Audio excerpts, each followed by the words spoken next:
date is September 30, 1999.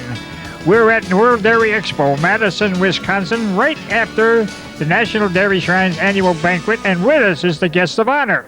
Dairy Shrine guest of honor for this year, Tom Lyon, Chief Executive Officer of Cooperative Resources International up in Toronto, Wisconsin. Tom, first of all, congratulations. As far as I'm concerned, the Dairy Shrine guest of honor is top of the line when it comes to recognition in the dairy industry, and I don't think anybody in this building tonight would disagree with me if I said that you are long overdue. That's very good indeed. Well, thank you very much, Mac. And I grew up just 40 miles from the Dairy Shrine, and as a young kid, some of the cattle breeders and the Breed Association people were nice enough to invite me to go over there at lunch, and I'd see the portraits and everything. And as I look back, those kind of things were inspirations to a young dairy kid. And now to join that group and have your picture hung down in Fort Atkinson, Wisconsin, I have to admit is a special pleasure. You, of course, grew up on a farm in Iowa, and that was back in the days when the Dairy Shrine was out there in Waterloo, right? Iowa, right. Now, to get down to all that's happened since, you were a kid with jerseys and 4-H, all that's happened since, and perhaps the crowning achievement, the one we kind of built up to over the years, is something called Cooperative Resources International. Jim Leuenberger, who works for you, made the statement that you had kind of led the charge in getting all this thing put together. So you call it a holding cooperative. Now, what is a holding cooperative? Well, I got the idea of developing a holding cooperative when we tried to merge cooperatives back in the 70s and 80s, and because for lots of reasons we weren't very successful.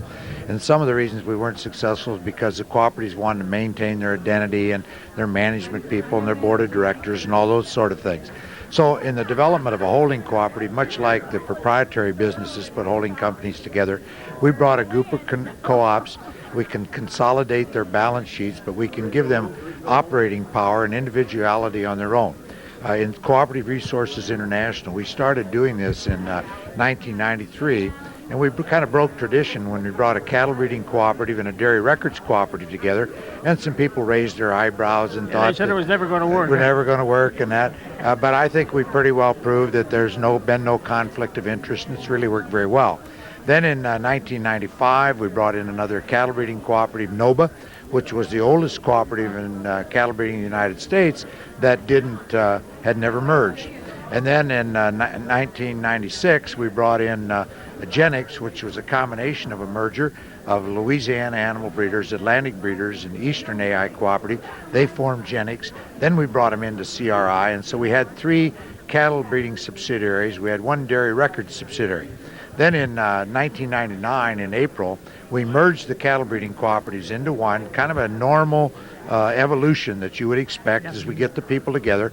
And we also broke tradition again by bringing in a livestock marketing cooperative called Central Livestock, which was developed from the 1920s. It had headquarters in South St. Paul and markets hogs and cattle and sheep and that type of thing. So what the goal of the holding cooperative is to consolidate the control, consolidate the finances, but give some operating autonomy to the various groups so that they can kind of do their thing too.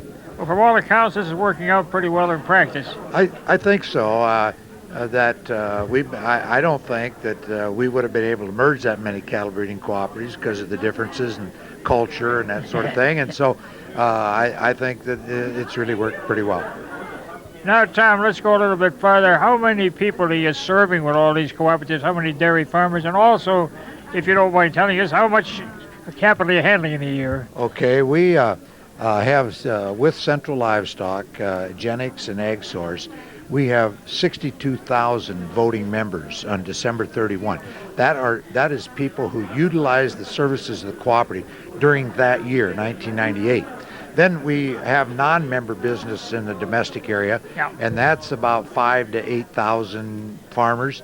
And then also we market primarily bull semen and embryos, but that goes, I think last year I was told, into 70 countries. So when you think that there's under 100,000 dairy farmers in the country, not all of that 65 to 70,000 are dairy farmers. Some of them are beef, but I think we're touching through CRI, I think we can say half the dairy farmers in the United States. And you did say 70 other countries, right? Right, yes, yeah. And in the cattle breeding business, over the last 25 years, the international business has really helped sustain and develop our domestic programs. And in 1998, 40% of our units of cattle breeding sales went outside the country. Now, another question, we'll change pitches here a little bit, get around to people things. You were somewhat unique in this business of guest of honor. You're the very first guest of honor who ever had a big brother who made it first. And I was talking to your brother Joe, who was guest of honor, I believe, in 1991, and I asked him about you a little bit, and get some inside dope, and what he told me, among other things, was that you guys had a lot of help, not only from your parents, but also you had right people to listen to, both in the extension agents back in Tama County, Iowa, and in the profs at Iowa State. How about that? Well, let me first say about my parents, or our parents. There was 5 of us boys, and a rare thing that my dad graduated from a liberal arts college in 1915. My mother had no more than a 5th grade education, but she supported my dad in telling us that college was the ultimate, and you should go to college. And so it was very easy for me as the youngest son to go through 4-H work and follow my brother's pattern and go over to Iowa State, one of the strong land-grant universities, just 60 miles from home, a great public university.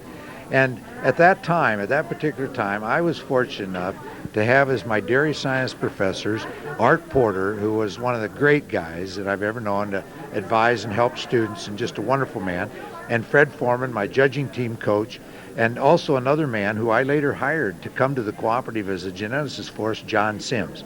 And so those 3 people, along with my parents and my brothers, really gave me direction and really molded my life. And we were all interested in agriculture. All of us had a agricultural employment, and our professions were in agriculture.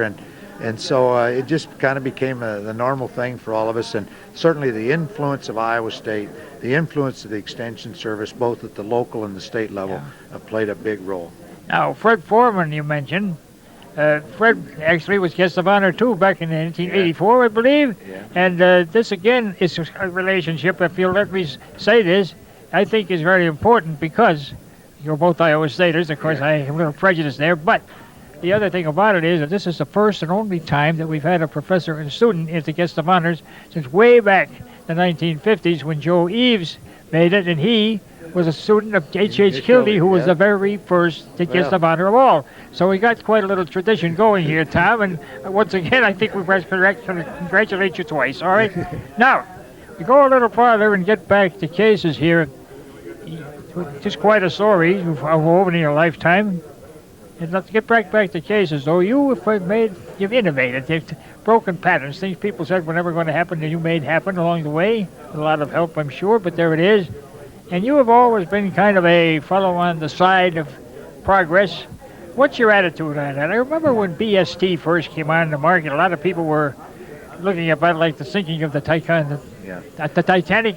You said that you thought they were going to try. What about that? I think some of my varying thoughts of it is that science just about always wins, whether it be herd mate comparisons to the 60s or biotechnology in the 90s. It takes a lot of work on societal things to make all of those innovations acceptable, whether it's with breeders or with the consumers or what it is. So I've always tried to support science, support research, and when you do that, you take some heat, and you also put yourself in a position where you're going to have to make a lot of change. But I believe that we have a better life today because of science and the application of those technologies, and so I've been very supportive, and I've been very, very supportive that research and that be done with public dollars in the public sector. I don't think that we should be using public taxpayer money to build the stock price for some multinational company necessarily. Gotcha. Now, one last thing. You've got to be quick on this because we're almost out of time. It amazes me the amount of time that you have found to devote to other public services apart from your business. And one thing especially is land-grant colleges. What about that? You speak of experience when you go for them. The primary reason is I'm a strong proponent of public education. I think that's the best way to take care of the middle class. I'm a product of that. My brothers are a product of that. My brothers and I produced 33 children, and every one of them nearly has gone to a public university. So it's the thing that has changed our lives.